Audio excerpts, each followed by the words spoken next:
Is making some news right now, but we're not yet fully in the season. We had a trickle of some very big, like Zenith, Seplat, and some also sweet like NASCOM, and then a few just hanging in there. So we're still waiting for the big earnings season. But it's time to talk about what we have already on our plate. So let's get to this round of how these earnings are coming in and trying to crunch the numbers as it were. Let's get Valiance Moweta from Afrinvest, who is an investment analyst, to crunch the numbers for us. Good morning. Good morning. It is good to have you here, and we thank you. We appreciate your time. Comment. Zenith Bank, let's start from there, because you can't talk in this environment without Zenith Bank being, almost everyone who invests in the market has a Zenith Bank, and everyone who invests most likely have an appetite for banks. And if you're picking a portfolio, picking our assets, you want to put Zenith in your portfolio. Yeah. Zenith Bank is, as we know, is one of the biggest banks in Nigeria. Over time, they have actually proved to be very resilient in their earnings. So for their full year 2017 results, which they released on Monday, we saw that their gross earnings grew by about 46.7% to a whooping 745 billion naira. So they did 745 billion in gross earnings as at full year 2017, and this was largely driven by spikes in their interest and non-interest income. So from their interest income, we saw that there was actually a growth appreciation, same as their non-interest income. Their interest income grew by about 23.4% to about 270 billion naira as at full year 2017, and this was largely due to an increase in yields on their loans and advances. Their loans and advances yielded about 10.9% as at full year 2016, but as at full year 2017, we saw that inch higher to about 11.8%. So that growth actually accounted for the sort of increase we saw. And also, we also saw a huge spike in their non-interest income. So, and I think it was about 119%. Yes. They did in 2017 as a full year.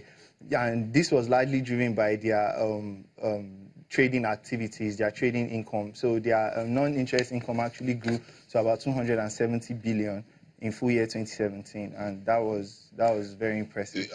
Almost across all the estimates, Zenith beat most of the estimates. Yes. And that was very surprising. Yes, they did. They beat estimates largely because of the fact that if you look at the interest environment, the yield environment as of 2017, it was pretty high. You know, so yields on fixed income, treasuries, bonds. They went as high as 18%. You know, so banks. What we saw in 2017 was banks taking an opportunity to use this interest environment to actually boost their income. So it wasn't very, although it beat estimates, it wasn't very surprising, because between Q1 and Q4 2017, Zenith Bank did an average of about 39.9, call it 40 billion naira in every quarter consistently from their trading income, as opposed to 7.1 billion they did in 2016. So you can see that there was a huge spike in that. So that had to be the major driver. Trading income was sweet last year for almost everybody. It was. Almost everybody. It was. Almost everybody made money on Uncle Sam last year. That's the government putting that way. But again, if you look at this gross earnings, net profit. So let's go to some of the financial ratios, like the earnings per share and the dividend payout. Yeah, so their dividend payout as full year was 2 naira 45 kobo, and they had initially paid up 25 kobo as at H1 2017. So the total brought it to 2 naira 70 kobo, and that was a dividend yield of about 7.9%, which was very impressive when you look at the present market condition.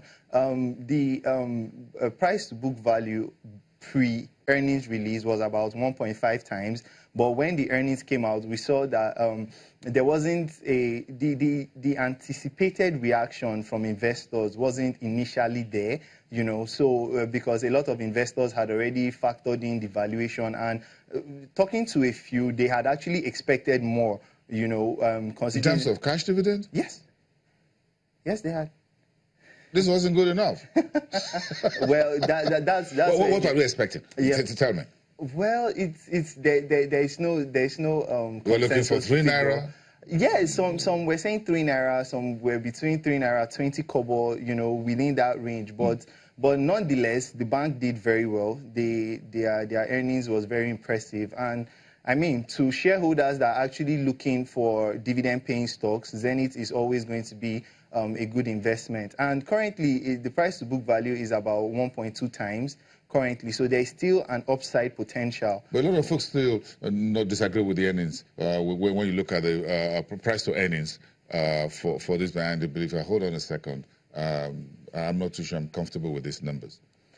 Well, there are always going to be different kinds of investors. So it's basically what your goals are, what your investment goals are at the moment, you know. So for people looking for quick capital appreciation, you want the stock to do 50% in 1 year, then probably Zenith is not going to be a stock of choice, you know. But given that, if you're looking for a steady dividend-paying resilient company that you know at least your capital is safe, then it's a good investment. I found this a bit of a concern, which of course almost everyone does. Yeah. The loan impairment provisioning, which is a major, looks like an Achilles heel for this bank, which is Zenith, 203.64%, almost 99 billion naira. So that had to do with the fact that, you know, coming from 2016, since we saw a lot of banks wanting to play in the fixed income market and, you know, just make what some people have termed easy money, you know, just invest in government securities and all. They stopped advancing loans to